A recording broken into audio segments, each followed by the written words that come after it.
champion. While for Rogue Warriors, you talk about those picks again, Dagda. I mean, things like the Diana. I also want to pull out the Varus as a priority pick that a lot of teams have hovered towards in these first couple of picks. Yeah, Nocturne also up and available if they want to try and go for that. That's been a pretty big pick, but it's got slipped through the draft last time, so may not want to go towards that. Instead, it will be the Lee Sin and the LeBlanc picked up, so Rogue Warriors kind of going back towards what they had last time, hoping that they'll have a different result coming into game number 2. I just love, though, that Rogue Warriors like, nah, we know our formula. It doesn't matter if we lost game 1. We're going to try it again. Straight up with the LeBlanc, but let's return again. Big pocket pick, big power picks, I should say. In 11-13, Xiaopeng or Nidalee instead, I wonder. If anyone doesn't know, Xiaopeng is a historic Nidalee player who, back when he was on Sino Dragon and felt like a top 3, he was just so good on this champion. So I'm hoping we do get a bit of that Xiaopeng flair in the second draft again. I was kind of hoping we got the Rek'Sai, to be honest. I think it does well against the Lee Sin, can unburrow, interrupt the Sonic Wave, and just makes it really tough for Xiaohao to have an impact in these team fights as well, because he has to be so careful about where he's positioning if he tries to go for any of these insect plays. However, on the opposite side, we are going to see we're going to see the Nautilus and the Kalista locked in, super strong bot lane, and now for Betty, you got to see if you can have a little bit of an easier time, pick up something that isn't going to fall prone to this insanely aggressive bot lane for TT. Which is why I'm surprised we don't see something like the Varus, right? Something that can play at range and stay away from the Kalista. Instead, they lock down the support and say, ban away my pool, because Betty's pretty comfortable on pretty much anything at this point. Yeah, curious if we get the Ziggs ban again like we had the last time. Ziggs definitely a pretty strong bot laner at the moment, but again, something that does fall prone to a Nautilus and Kalista combo. This is so much CC when they're able to get that aggressive play onto you level 6. There's that Nocturne ban that we were talking about, though, is TT still have to lock in potentially a laner for, well, definitely a solo laner at least, because this Viego can still be flexed between top, mid, and jungle, but definitely going to be looking towards things like that Nocturne, maybe something like the, I know Renekton's actually taken off the board as well, but something like the set as well, unless Rogue Warriors want to try and pick that up for themselves here on this next rotation. Yeah, I like the set discussion there. Something that still is really towards the top tier. Lissandra ban coming through though. Rogue Warriors say, nah, we're gonna give LeBlanc a much better lane. Means that, has to transition and go on something that could be a little bit more volatile. Dagda, I know you like calling about the Silas. Yes, I know you're gonna bring that one up, so something we'll have to keep our eyes out for.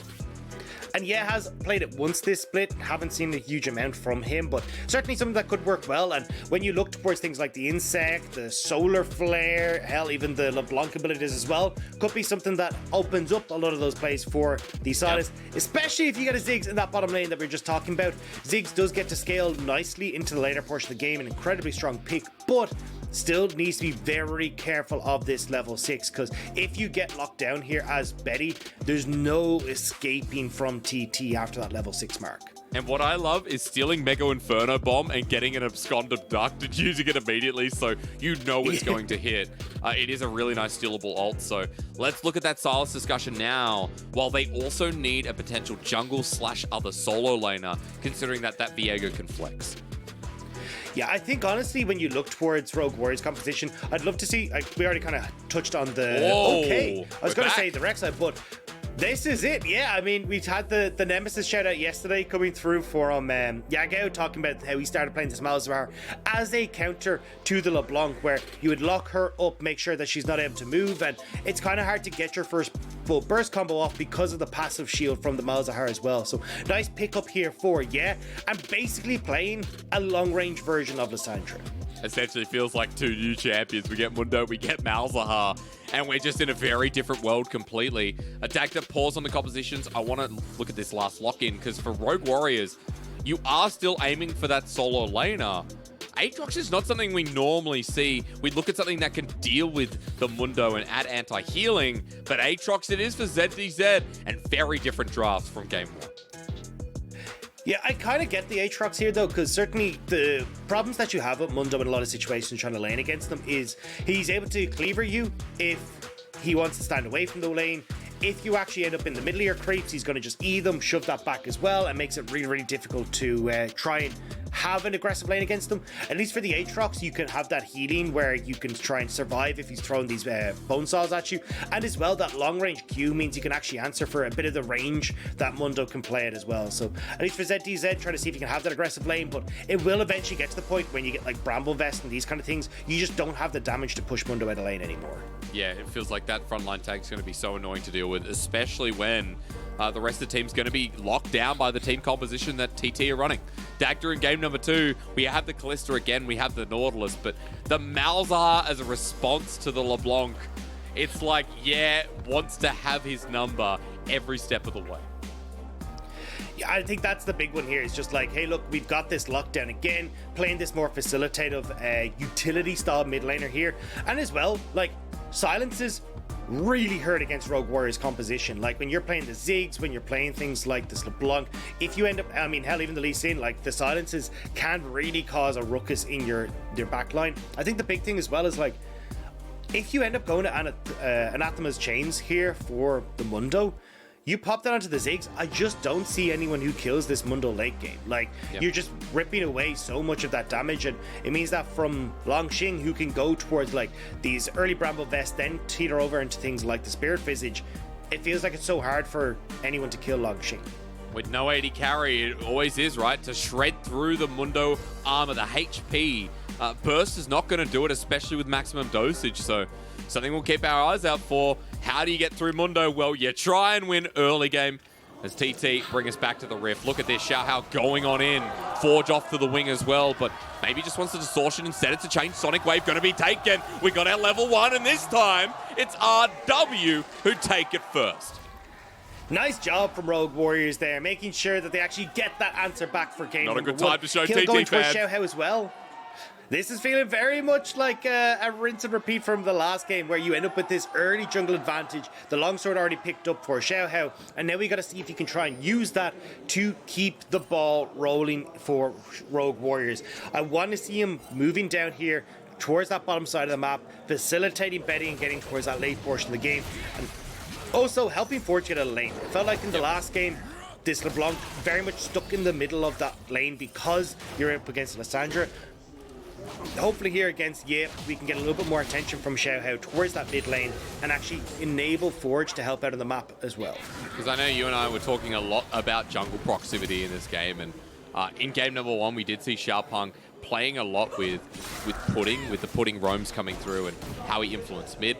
Xiaohao a little bit more quiet after the first blood was given over as well. So a really nice start here as ZDZ denying away the Mundo goes where he pleases. Remember, folks, standing on it, you don't get to give the Mundo his HP back, and it means that it is on a longer cooldown as well. So 33 seconds until Langx has that again.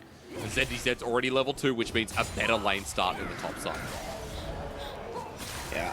Very aggressive bot side here from Pudding and Sam D. I like how they're playing this. Like, as soon as Betty throws out one of these bouncing bombs, you're seeing Pudding going in, knowing that there's just no real way for them to trade back, and they're slowly but surely like chipping away at Betty, chipping away at Chocho, who's already had to use a pot in that bottom lane.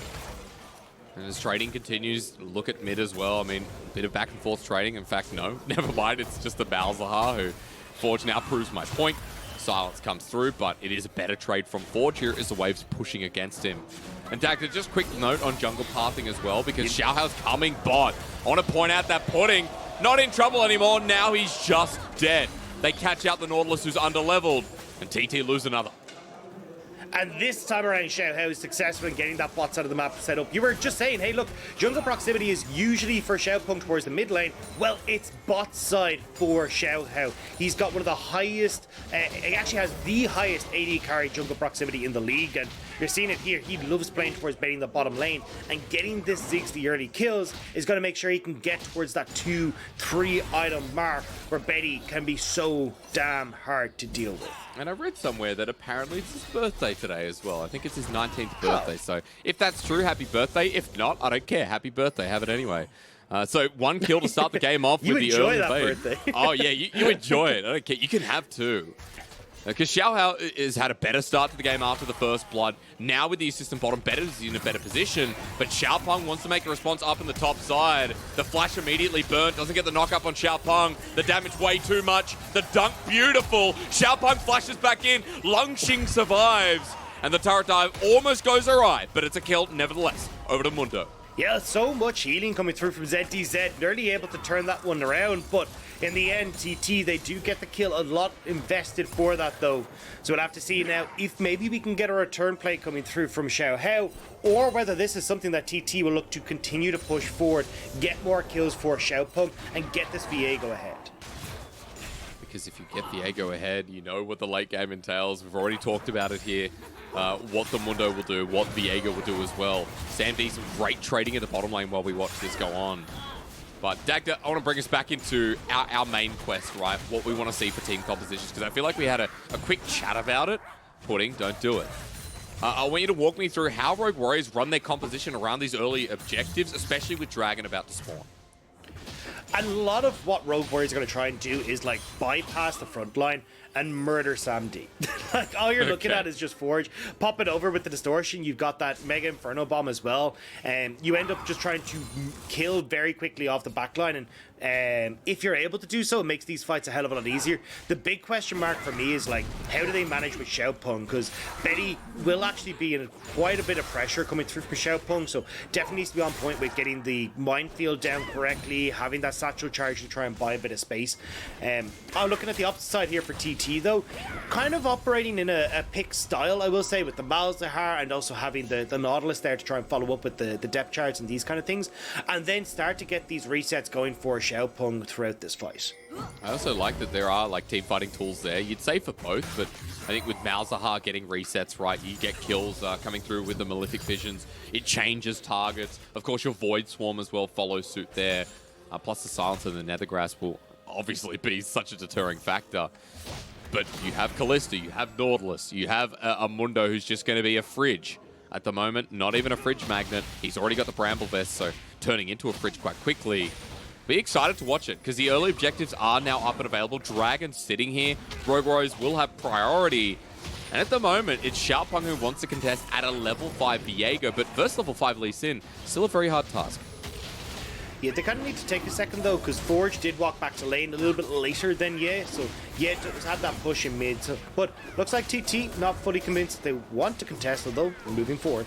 No ultimate here from Betty. Level 4 onto Pudding, onto the Dragon. The steal's just there. Thanks so much. The satchel charge separates them a little bit, and Rogue Warriors haven't found their first kill until Pudding knows that he's going to be the dead.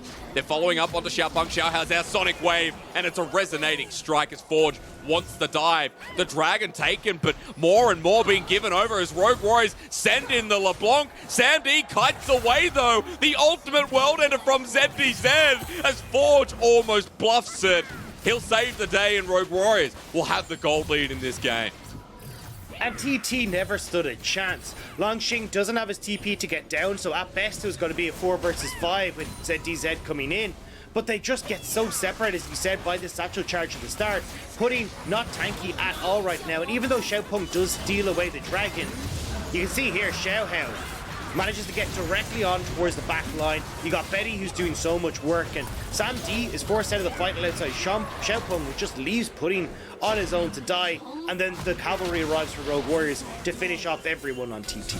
And well, we're going to watch Forge here pretty much double down into SamD, but chain dodged away from by Sammy D. Unfortunately, there wasn't enough damage. The rain comes through a little early as well. Otherwise, Forge with a couple more spears would have died, but it's a win. Rogue Warriors lose the Dragon to pick up those kills onto Betty, onto Xiaohao, even onto ZDZ, picking up one there before. It feels like now with the gold lead here, a lot more can be done. When you talked about how this composition operates, Dagda, there's another objective up. It's a Herald, and Rogue Warriors have item advantages. Yeah, and the big thing here is we're kind of in a race for Rogue Warriors where how quickly can we stack Betty before Mundo starts to build some of this magic resist. We can see he's got the Bramble Vest coming through for the Aatrox, now working on the Anathema's Chains, but you need to make sure that Betty's hitting these items quick so he can deal with that front line. And right now, Betty's in a great spot. He's got 2 kills for himself, even has a bounty. TT are going to be the ones to start it up, though. Ultimates are available for both mid laners, of course, but ZDZ without the World Ender, maximum dosage there. TT with all 5 members here, and Betty now joining in to make it a 5v5 if it begins, but Herald's already gone. It's over to TT. That's a big first objective when you do have lanes that have been pushing out, as you talked about, Dagda. And again, it's Rogue Warriors late to the play, right? We saw it in game number 1 where they end up not committing to a bot side play, instead roam late to the Rift Herald. It's gone and they don't get anything. And now Sam D and Xiaopeng look like they'll be the benefactor of this goal coming through from the Rift Herald, as it looks like it'll be popped down mid, or top side. That goes to Sam D, that goes to putting Xiaohao here to the turret though. He has flash, he has ulti available. Sam D not going to be pulled in by the Infernal Chains, otherwise that would have been disastrous. Rogue Warriors would have been able to find something out of nothing, but TT is still here, they're not backing away. Next wave to push in for the Herald. The thing is though, with like not having the AD carry to match Betty can take the turret just as fast here. Don't forget, still has that satchel charge at 20% of the health, so you need to try and make this play happen for TT. As TP comes through, that is the malzahar. ZWuJi flashes away after the World Ender. Just not respecting the summoner here from and the summoner advantage at that as well. Herald comes down, now the turret in dire straits. I'm still happy for this for Rogue Warriors, right? They're still answering bot side, and you just got to be careful of the potential dive after the tower goes down, but the tower still remains standing, whereas you might actually get that play on bot side for Betty and Chocho to take it. Let's see at the very least here. It's about those bouncing bombs that come through as the dive imminent here. The Spectrum all being held onto. Forge walks into a malzahar and Xiaopeng gets an absolute free reset as the LeBlanc, the chain down, the depth charge. Xiaohao trying to bring it back as the Fate's Call saves away Pudding. And just precarious move here from Forge as Xiaohao wants the Sonic Wave once more. And Betty dies bot. What the hell is going on? I don't know what this game is, Hysterics. I looked at Langx, I was like, he's been landing a couple of these bone saws onto Betty in the bottom lane, and Betty actually ends up going down. I'm assuming this is the replay bot side. Yeah, I was looking and like, a few of those bone saws are landing there. You get that E as well. Just flash kill coming through from Langx, and nice job from Langx to actually turn that around. Even gets the flash from Chocho as well. Yeah. All right, Mundo kind of smacking a few folks down on the bot side of Rogue Warriors. I mean, look, he's not even meant to be a big deal at this point, but definitely a big deal who takes down the 2-0 Ziggs. I'm pretty sure he picks up a bounty for that as well. I saw 650 gold, so Betty going down, taking a turret shot, not good. And topside, we won't watch the replay, but Forge pressing W into a malzahar. Like, what do you expect? He goes, oh, I could have pressed R. It's competitive play. He's going to press R. Like, Nether Grasp doesn't have the biggest cooldown in the world, so yeah, gets a pretty much a freebie. At least RW traded back, but gold's pretty much even again. Yeah, and it's literally Ye's only job essentially in this game is like, hey, look, we go to fights, Forge tries to go in, I press O. Like, that's how Lissandra functions, it's how this Malzahar functions, and it's to try and stop Forge from having a massive impact, but if you're just going to give him a freebie like that. And now wants to give it right back at the flash with the double change. About to burn down, but Forge in his own trouble, the distortion away. Xiaopeng matches the flash and gets a reset. Now, he'll have a chain available, and the damage to follow through as a Heartbreaker taken over. Xiaohao flashes for the kick though, takes the journey on his birthday, and the surprise could be none the wiser. He'll die himself, and sometimes you have too much fun at your party as Langx teleports in. Yeah, add a few too much at that, and now it's ended up horizontal, but TT still having Langx TP in. Birthday. Will not be able to do too much, but I think regardless, Xiaohao still going to remember that play fondly, because he's now sitting 5-1. Gore Drinker already completed, just finish off those plated steel caps as well. This week's in's big, and this is what we want to see from Xiaohao. In the last game, we just couldn't do it because Xiaopeng was dictating the pace of the play, but now Rogue Warriors are the ones who are in control. But we need to remember that this tempo needs to continue, Dagda, even with the Ziggs in the composition. You're talking about LeBlanc, Aatrox, the Lee Sin as well. I like this from Forge. He wanted to make up from the earlier play, and he just locked down, to give over to Xiaohao. Great flash as well from Forge. Manages to dodge away from the silence that Malzahar was attempting to put down on towards Forge, and then this is just a nice roam coming through from the bot side of Rogue Warriors. Great flash kick from Xiaohao as well to set that up. Unfortunately, the Pudding was able to lock them up underneath the tower, so you can't really do a huge amount, but still a nice job. He picked up the kill though, and that's the bounty of 600 gold from Xiaohao, so it means pretty much nothing here that the support got it. You'd be happy at that as your Rogue Warriors. Dragon goes down as well, so one apiece here. Ocean picked up from RW. Another Cloud Soul in this second game. And at 14 minutes, as plates kind of settle, as the dust settles, TT still have a gold lead here, but 700 gold, not too much to talk about. Dagda, I'm just excited for next Herald, next Dragon, next fight that comes through, because these teams have just been bloodthirsty all series long. Yeah, and I think the big thing here is like where that gold is positioned as well, right? You can look at it on your screens. It's Xiaohao and Betty for Rogue Warriors, and Betty being the big influence there. It's why he's already got his Liandry's Anguish completed. The problem is that it's actually on Langx and Xiaopeng though for TT. Like, honestly, I think Xiaopeng is going to be the main carry when we get towards these later fights for TT, so having this Divine Thunder already picked up spells wonders for Xiaopeng. Yep. I'm actually surprised by Langxing's build though. Going towards the Warmogs, I assumed we get the Anathema's Chains first, but actually wants to just get a huge amount of health for himself. Yeah, first sight of Warmogs is something I respect, though. I know it's only 1100 bonus health now, rather than matching that 3k in the past, or 2.8k, whatever it became. So with a double Ruby Crystal and the Warmogs itself, I'm pretty sure that's the amount that you can pick it up. Yeah. I'm not 100% on that, but Dagda knows everything. No, so you're all right, you're right. Oh. Don't doubt yourself. Hey, sometimes it's nice. Sometimes it's nice to hear from you that I'm right, you know, that feels good. You know what else feels good, Dagda? Apart from, you know, if it's your birthday, being horizontal, is another fight around an objective, but I don't know about this one. I think they're alright. I mean, look, you can see, yeah, it doesn't have his TP. He's right the way down the bot side. Langx is in a position to try and contest, but I just like the way Rogue Warriors are set up in this formation. Ooh. Kind of a bit split for TT. Well, let's see. It's Jeff Bezos on the phone, and the top side here is Rogue Warriors are going to get pulled into the fight. ZWuJi goes into the World Ender as Herald is secured by Rogue Warriors, putting Set into the backline, but TT are all over the shot. Chocho's the one absorbing the damage, is getting hit down hard. Langx walking away. And that's a Herald. That's pretty much everything used by TT for nothing. I mean, you never actually end up having an opportunity to fight that. TT trying to go through this choke means that Betty is getting so much damage off. Minefields getting the huge amount of value. The bouncing bombs are an easy target for TT. And as well, that Mega Inferno Bomb hitting onto so many people. So you just TT operating in a strange spot means that Rogue Warriors get the Rift Herald, and now they can again start to push forward. And this Rift Herald Ziggs combo is so strong because you pretty much instantly get to blow things up with Satchel Charge. You do, and it feels so good, right? You know, the Ziggs power is so great. And I love seeing it in the meta at the moment. I think it's a favorite pick of mine to play. I think it's a favorite pick of mine to watch in the past. And a lot of people call it boring, but the best thing about Ziggs is when he gets to that late game, when he gets to the nuke stage, where anyone inside the bombs will not survive, especially when you're a Malzahar, a Kalista, even the Viego can get nuked as well, and that's something that the Mundo won't be able to solve, is if those picks come through again, Dagda, with the huge AP burst that Rogue Warriors have to play with.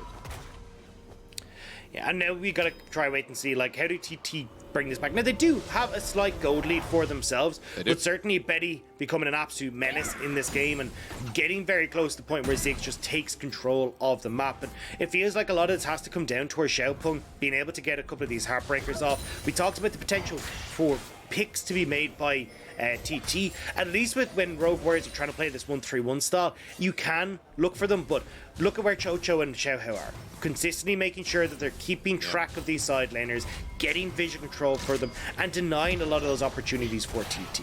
And they're also able to set up vision control around this next dragon. That's why this turret going down. Great for RW to extend this side lane, to give more pressure for the wave to push into. And make sure that TT have to dot the I's and cross the T's before they approach the pit.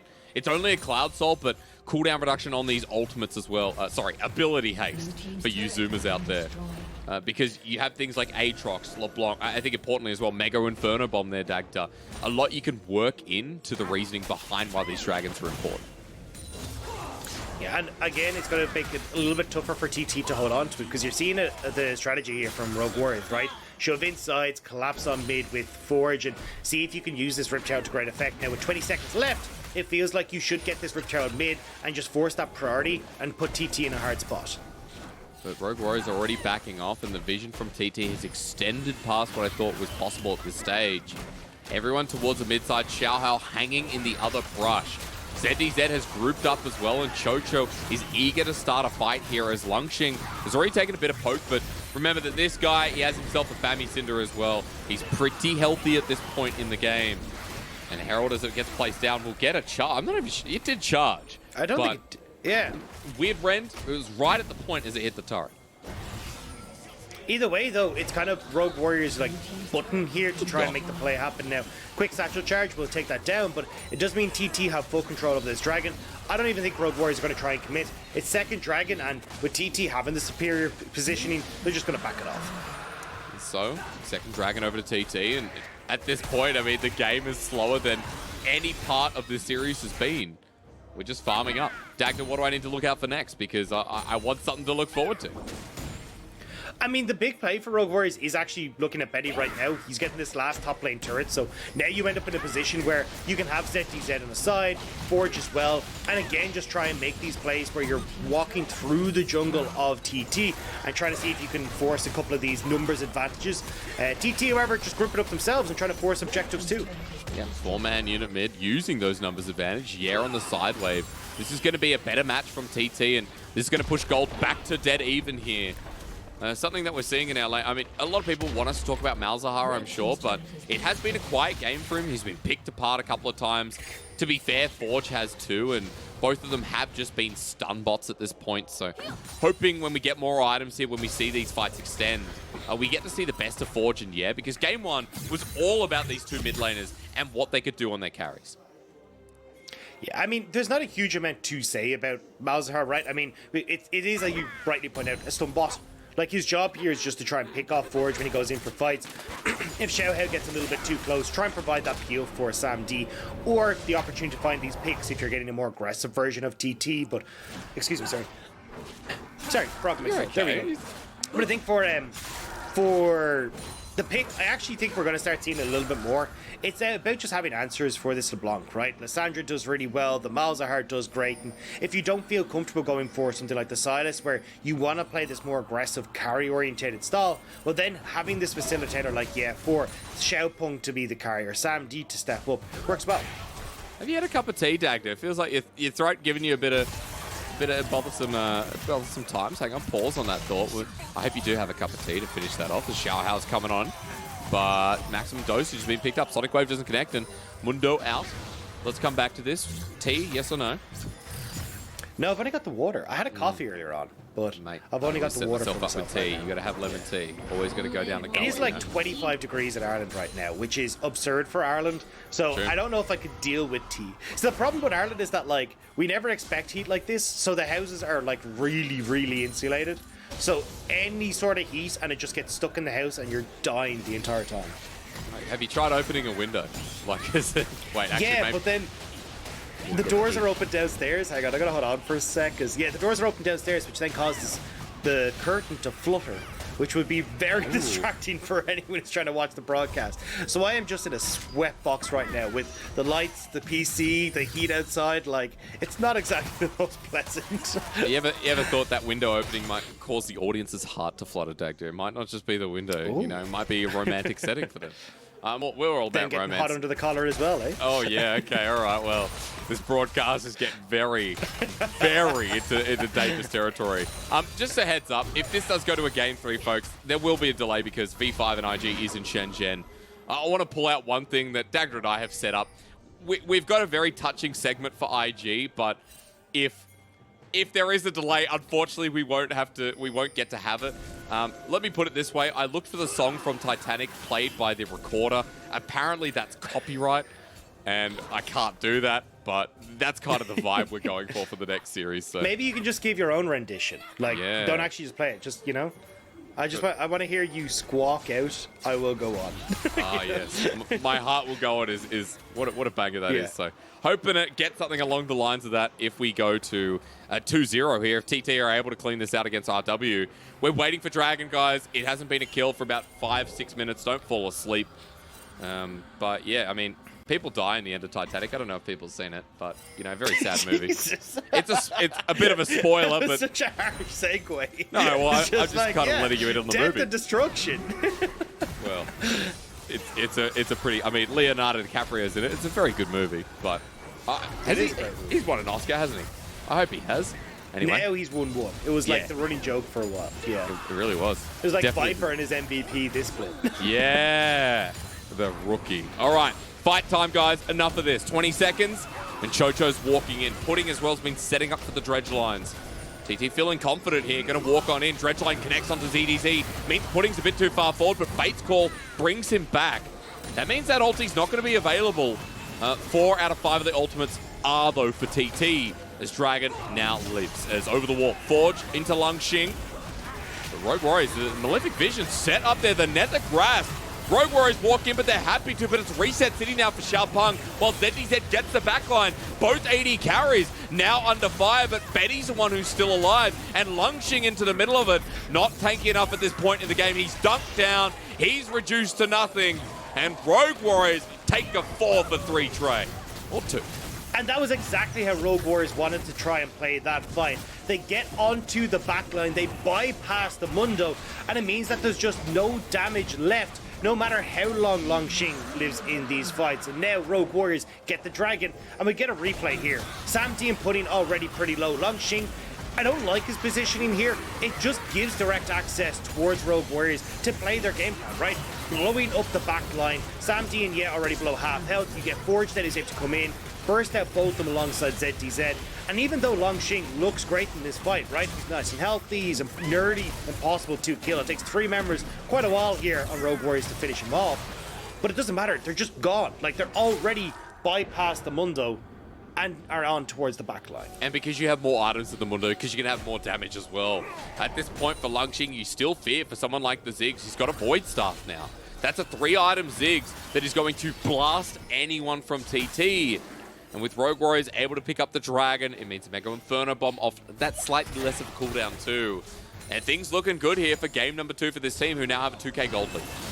Dredgeline, okay. Do they want to do this though? TP's on in. Betty with the depth charge to the back end, but the Mega Inferno Bomb gets some value onto Pudding while ZDZ is frontlining, but they've lost their Lee Sin. They're in a bit of trouble. Trades are coming through and ZDZ is healing up, and Langx now separated from the team.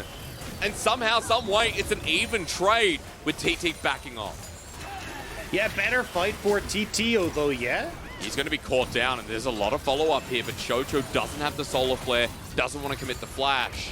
But because jungler's down, it means no Baron, means we reset, and we probably go again.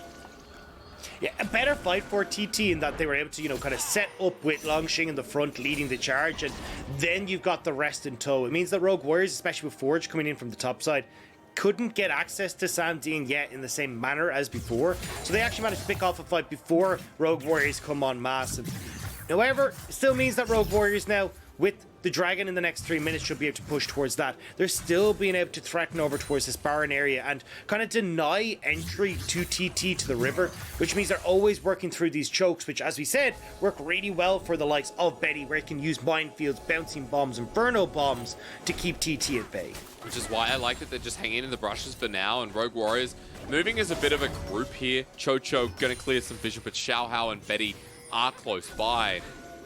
And clearing away some of these wards means that Rogue Warriors will have full vision autonomy here. You can't do anything if you're TT. You have to check this. You have to put out those scrying wards and start clearing away some of the vision so that you know that Baron won't be snuck underneath you. I will say, I'm still surprised that Langx hasn't gone for the Anathema's Chains. I think you end up in such a good spot here if you're able to attach that to Ziggs. Yep. Usually you kind of see it where you've got like a singular AP damage dealer, so you can just like go straight in towards the armor. But I think in this situation, when you basically have a sole damage dealer here for Rogue Warriors, so at least from Mundo's perspective, I think it would have been nice to pick that up. Has gone towards the Thornmail. I imagine he's going to go towards the Spirit Visage next to get some magic resist, but it really does feel like Betty is the one that's taking him down here. Yeah, I feel like Betty's, again, his damage is just succeeding the Mundo at this point. 3 items versus 3.5 here with the needlessly large now alongside the rest. But Rogue Warriors positioning pretty defensively here. It's TT in the river, who have just played the vision game. Now Rogue Warriors back out on the map. They didn't have the fluffy Yordle with them. Now they do, though. That's when they start to go aggressive with Betty now in position. They're getting back control of this river, and this, again, it's kind of this Baron dance that we're seeing over and over. Rogue Warriors pushing in mid, going back over towards river, and slowly but surely trying to see if they can gain control of that Baron objective. And when it's wave clear, Ziggs is always going to have the favoritism, right? 3.5 items, Ziggs is going to clear waves with 2 bouncing bombs. So Betty does exactly that. They move towards Baron. Rogue Warriors thinking, are they going to start it? Yes, they are. Because you can see Pudding's actually backing away, going to base, reverts that as it's now spotted out.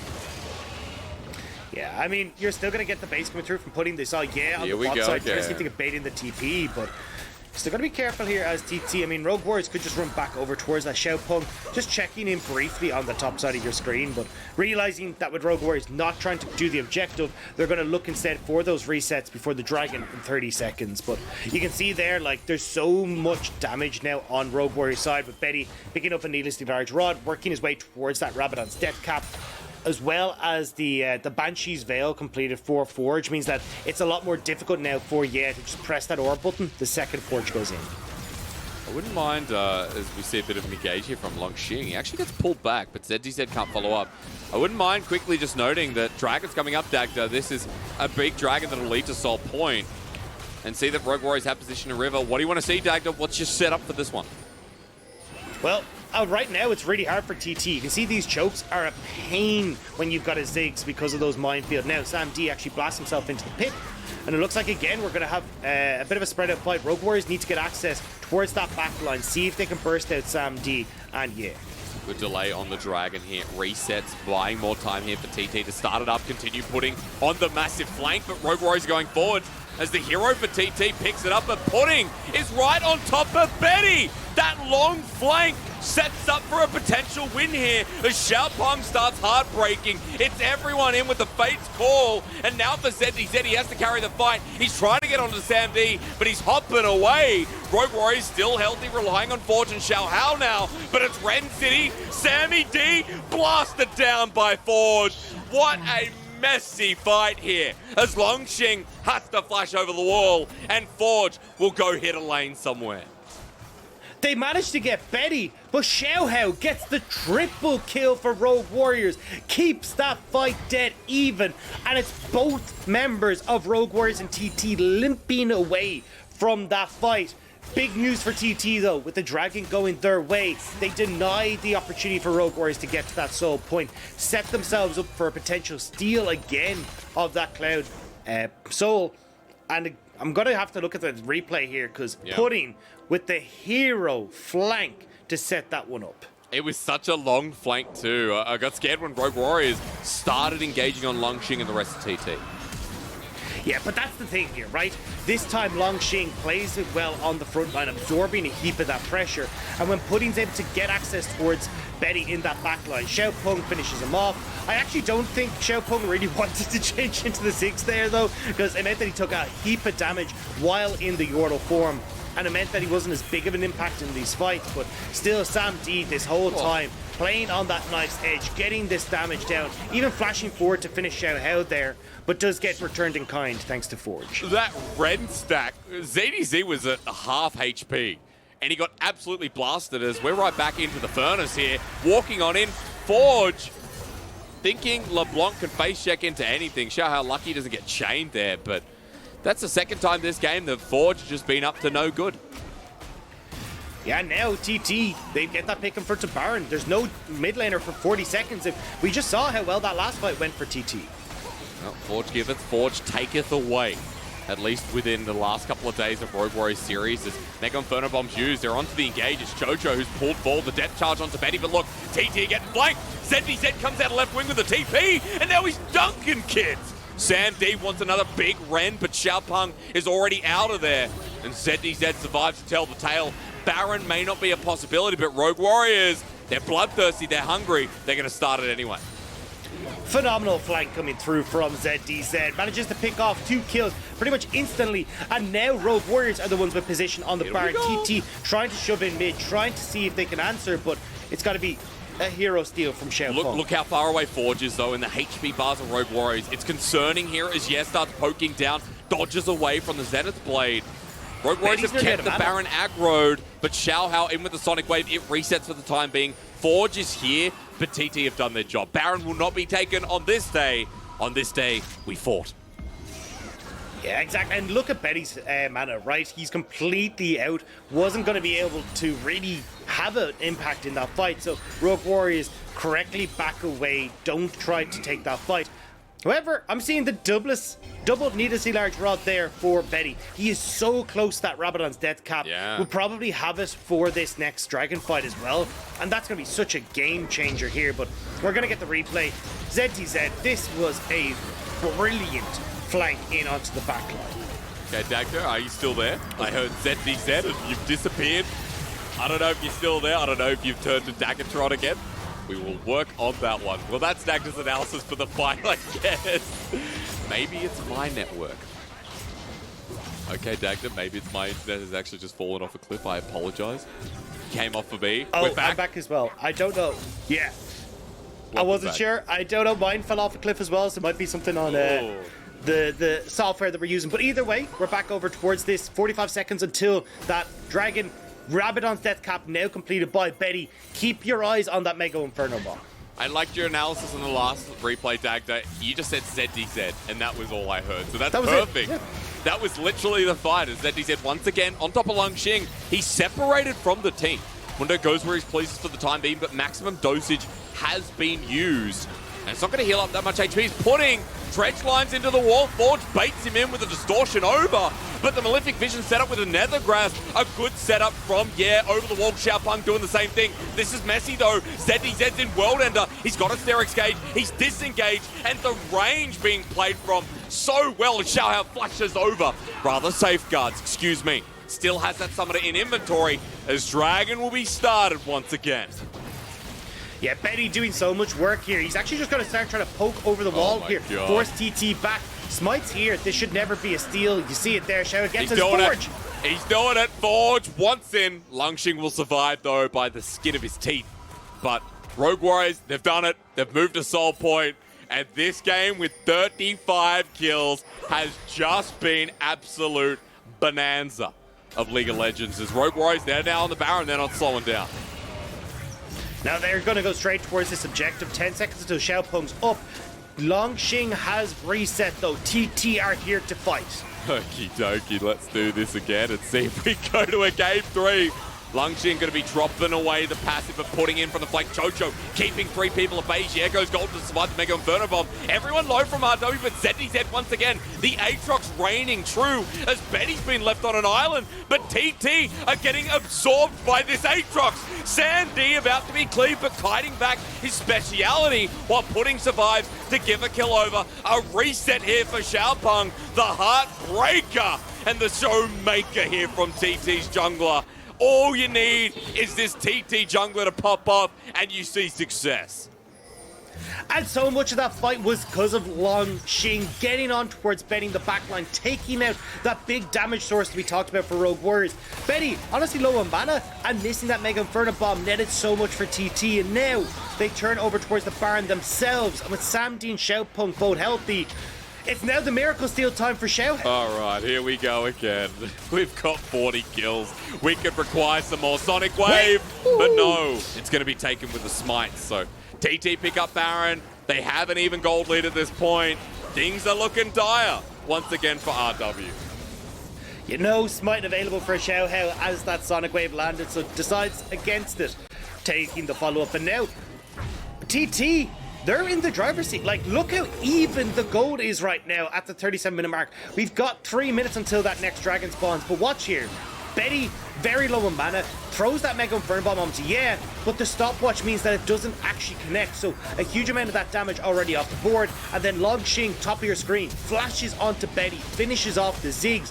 So even though ZDZ is doing so much work here, there's just not enough follow-up as Xiaopeng arrives from the base to start finishing off these low health bars for Rogue Warriors. That was so smart from Langx. It's like I'm commentating Elon Musk. I mean, he'd be wearing a suit like that. That's a very rich man on a telephone. And Langx is a level 17 Mundo who just takes no damage and does a hell of a lot himself with the briefcases in hand. 4 items strong there as well with a bounty. I was also complimenting Xiaopeng in the last fight, Dagda, 4 items himself. And I look at TT and I say, hey, because they're beating Rogue Warriors and Rogue Warriors beat Rare, Adam, and Suning, that means that by, what do you call it? Transformative properties or something? Transitional properties? Or something like that. That means TT are better than Suning and RA, and that means TT, if they win this series, they're the ones who will be going to Worlds. So, hey, look, the circle of suck always holds true in the LPL. Circle of suck. Perfect. Well, I mean, this series, they really haven't, right? It has been a lot about TT, and sure, it's been back and forth, some crazy plays, some poor plays around Dragon setup, but they're pushing in, and Rogue Warriors right now relying on the Ziggs wave clear. Xiaohao not going to be pulling in with the flank. Now, we'll be spotted on this ward, though, so now TT are aware of the Xiaohao trying to make the kick play happen, but TT are fine to just back away from this one, right? They've got the Baron, they're just going to use those waves to slowly but surely chip away at it. A minute until the soul for both of these squads means that Hysterics, we're in for another doozy of a fight. Yeah. This time, though, Betty has got a stopwatch available for himself, has all the mana that he needs to make this play work, and that means that you have to be careful here as TT in the backline. I don't want to see the overcommit from Rogue Warriors onto Ye. They need to go towards Sam D, make sure that they can take him out. But honestly, with Xiaopeng being as large as he is, GA and Toe as well, this is going to be an incredibly tough fight for Rogue Warriors. Do you think I shouldn't have done the monologue? Do you think that was maybe where we went wrong tonight? You have definitely cursed them, 100%. Oh, no. If they lose, this is all your fault. Oh my god. Well, the Rogue Warriors fans not going to be very happy with me after tonight, because RW in game number 2, it looks like it will be over. Yeah, TT, it's not very ice coke of you, man. No, it's not very ice coke of me, is it? Langx, look, he's taking no damage, even from Ziggs. This is the problem you talked about in Draft Dagda. We get to late game, and Ziggs, LeBlanc, they're not going to do much against Langx. There's good burst damage, but it's not like having an AD carry who will put out that DPS. And you can see, I mean, Warmogs as well. Langx now back to full health. Dragon spawns though, and now you can see the flank from TT. They want to try and coax Betty out of this fight. It begins. Langx on the side. Look at his shoulders. This guy's hit the gym and maybe pudding has as well. Step charge once again. Great, but Xiaohao, sorry, in the back line. Look at Langx. Getting bursted down. Langx is having a great old time. Betty has to deal with him. Save me, he screams. As Forge now out of the fight himself, he returns back to the boys. And JoJo's there as well. Get absolutely obliterated as Rogue Warriors now going to lose their mid laner too, who gets flashed on. Heartbreaker out one side, Sandy the other. Langx has a business meeting to attend in the top lane. Langx just walked through everyone on Rogue Warriors, says, don't mind me, I just kills Betty. And nobody helped Betty for that entire fight. I don't know what I just watched. Just look at him, taking up the turret. Truly does go where he pleases. There's TT, Dagda, I'm going to say it, now they're going to Worlds. They just beat Rogue Warriors and shut down the hype train and keep themselves alive in LPL 2021 Summer. I don't know how you beat Suning, beat RA, and then lose to TT, but Rogue Warriors, they'll never are predictable.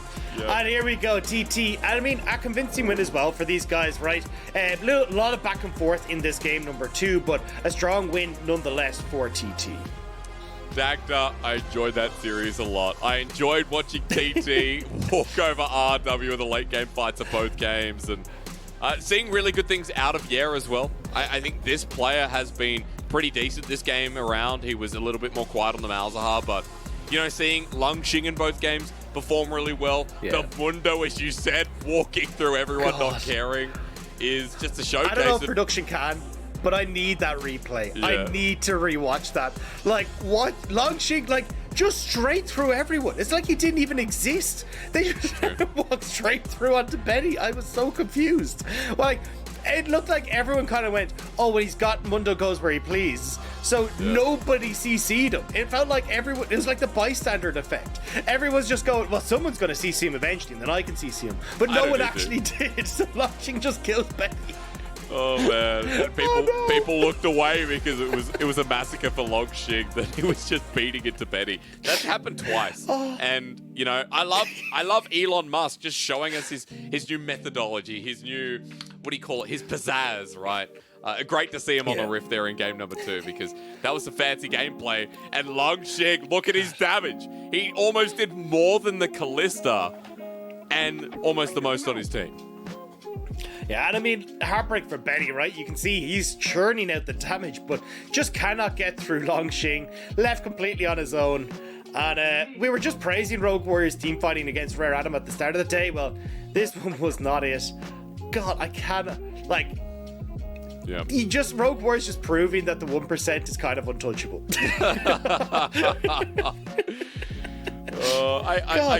You said it yourself. I can't believe Rogue Warriors beat Suning, beat R8, and beat R8 in convincing fashion where they look like the better team.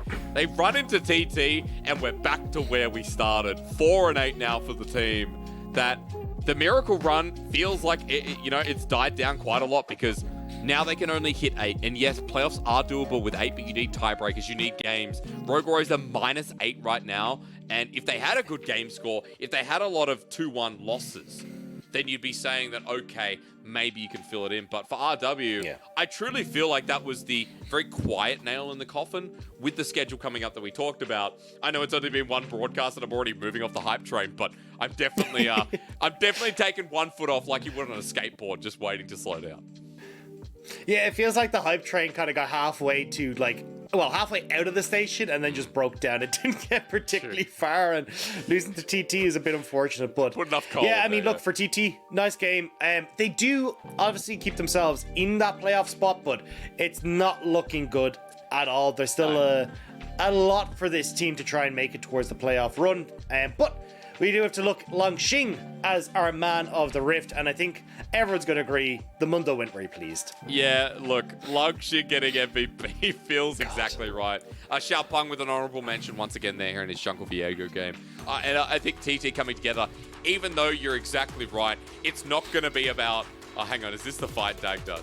No, it's not. No, this is the first one. I want the second one. Just watch. I don't understand what Rogue Warrior were doing in that last fight. Like, nobody touched them. I hope we get it. I really hope we do get the second clip. We may only get the one. Whack it away with his briefcase. I mean, either way, the whole replay. It's just he's doing so much work in these fights. Like, the damage is actually kind of nuts, especially like Torment. This one, watch. He walks through everyone. He just walks. Look at him. Like, nobody touches him. And then it's like, excuse me, I'm going to go kill Betty. Like, he's full HP as well. Nobody helped him. He probably didn't even need to pop the ulti, honestly. I love it. It was just like everyone just watching going, well, Langx is going to kill Betty, I suppose.